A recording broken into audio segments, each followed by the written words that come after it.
Europe Matin. 8h moins le quart, c'est l'heure du débat des éditorialistes sur Europe 1. Bonjour Yves Tréhard. Bonjour François, bonjour à tous. Directeur adjoint de la rédaction du Figaro. Bonjour Caroline Fontaine. Bonjour. Journaliste à Paris Match. Nous sommes le 15 août, jour de l'Assomption, fête catholique. Et à cette occasion, on s'interroge sur la vision des religions dans la tête et dans la politique d'Emmanuel Macron. Est-ce qu'il a une vision de la place des religions dans la société française, Caroline Fontaine ? Ah oui, là, il y a beaucoup réfléchi. Il s'est d'ailleurs, à sa demande, il s'est fait baptiser à 12 ans. Aujourd'hui, il dit il a dit à la vie, j'ai suffisamment d'humilité pour ne pas prétendre parler à Dieu. Il se définit plus comme agnostique, mais il a lui-même un rapport assez ambigu, un peu complexe, qu'on n'a pas toujours très bien défini, clarifié avec la religion.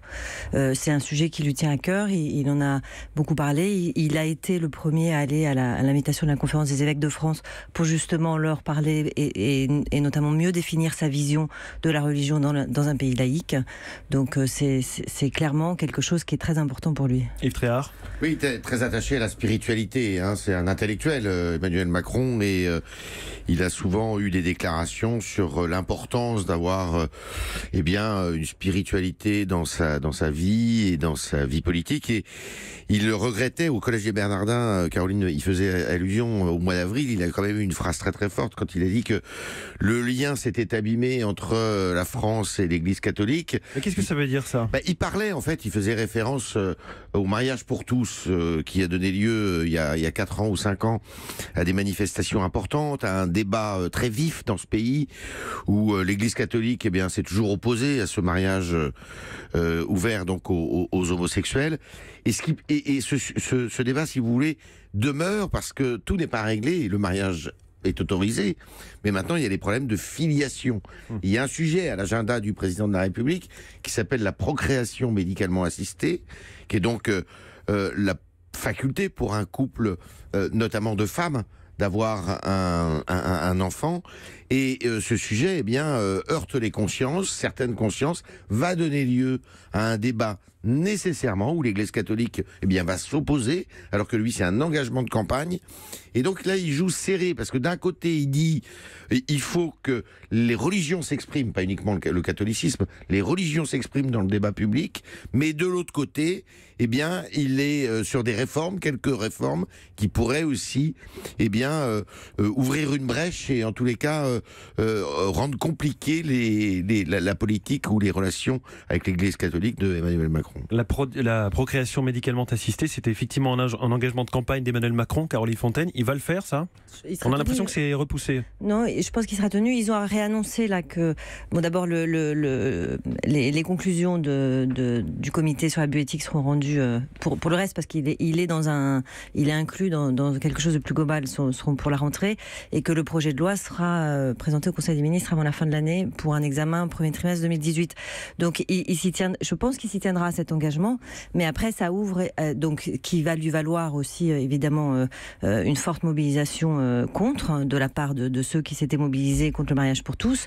Mais il y a des questions qui ne sont pas réglées, notamment est-ce que sera remboursée la PMA pour les couples homosexuels. Enfin, il y a encore des petites choses qui sont en débat, mais cet engagement probablement sera tenu. Et d'autres problèmes vont agiter la communauté catholique, qui sont et ceux qui croient de manière générale, qui sont aussi la fin de vie, et puis tout ce qui a trait à la bioéthique, à la recherche sur l'embryon humain, etc., etc. Mais alors justement, là on est vraiment sur des sujets qui sont de l'ordre de l'éthique, pas forcément tellement du religieux. Je reviens à notre thème de départ. Quelle est la vision, notamment de la laïcité à la sauce Emmanuel Macron, Yves Tréhard ? Là c'est pareil.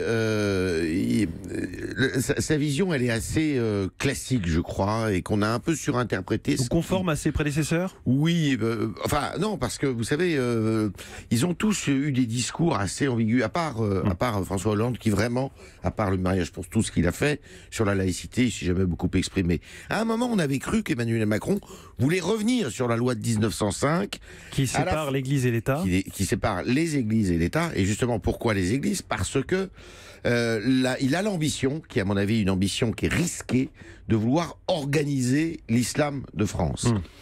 Vous savez qu'il y a un prédécesseur qui un peu s'est cassé les dents là-dessus, c'est Nicolas Sarkozy, qui avait créé le Conseil français du culte musulman, qui a été finalement noyauté par les extrémistes, on va dire, par les fondamentalistes, les intégristes. Et là, on voit mal comment, le président de la République va pouvoir, est-ce qu'il va s'engager sur cette voie? Est-ce qu'il va essayer d'organiser cet islam de France? Je pense qu'il en a l'ambition, mais il faudrait pas, à la faveur de cette réforme, enfin de cette ambition-là, qu'il touche à la loi de 1905. Parce qu'alors là, à mon avis, il ouvrirait. Mais alors là, un débat en France qui sera un débat très malsain. Je vous rappelle quand même qu'il y a plus d'un siècle, en 1905, ça avait donné lieu à une guerre quasiment civile. Je pense que là, il y aurait beaucoup de risques à vouloir toucher pour faire une place particulière à l'islam dans notre législation, et tout ça parce qu'il y a une question qui se pose sur le financement des lieux de culte notamment. Caroline Fontaine, le financement des lieux de culte, c'est le point clé. Est-ce qu'on peut changer cette loi pour permettre que l'État ou les communes contribuent d'une façon ou d'une autre, par les terrains, etc., au financement de lieux de culte, sans que ce soit spécifiquement lié à l'islam? Non, je crois que c'est compliqué. D'ailleurs, les pistes explorées ne sont plus celles-là. C'est plutôt une taxe sur les produits halal, sur le pèlerinage, sur les organisations, enfin ceux qui organisent le pèlerinage à la Mecque, et puis la défiscalisation des dons.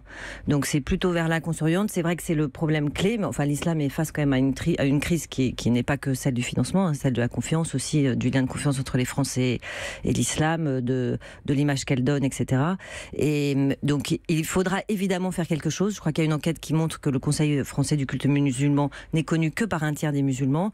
Donc il faut réfléchir à quelque chose. Maintenant la question se pose, est-ce que c'est vraiment à l'État français d'organiser une religion, et est-ce que l'État français le fait pour apaiser un peu les inquiétudes d'une partie de la population française ou pour les fidèles?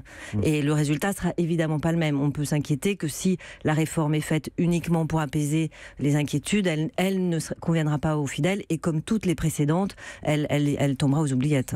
Au fond, est-ce que Yves Tréhard, Emmanuel Macron n'est pas libéral sur cette question des religions comme il l'est sur d'autres plans économiques et sociaux, c'est-à-dire chacun fait un peu ce qu'il veut? Pas tant que ça finalement, si vous regardez bien, parce que l'Organisation de l'Islam de France, il devrait, à mon avis, de mon point de vue, il devrait justement faire en sorte de ne pas y toucher, et simplement de faire en sorte que la loi de 1905, qui reconnaît les religions, au sens où elles ont évidemment droit de citer, mais dans un certain cadre, il devrait s'en tenir là.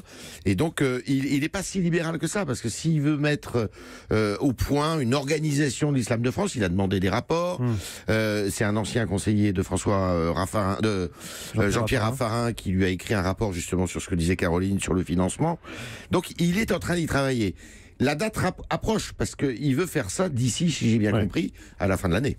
Il y travaille et on va voir ça avec vous. Merci beaucoup. Merci. Yves Tréhard, Caroline Fontaine, Paris Match et Le Figaro, nos deux éditorialistes du matin. Merci et à demain. Europe 1.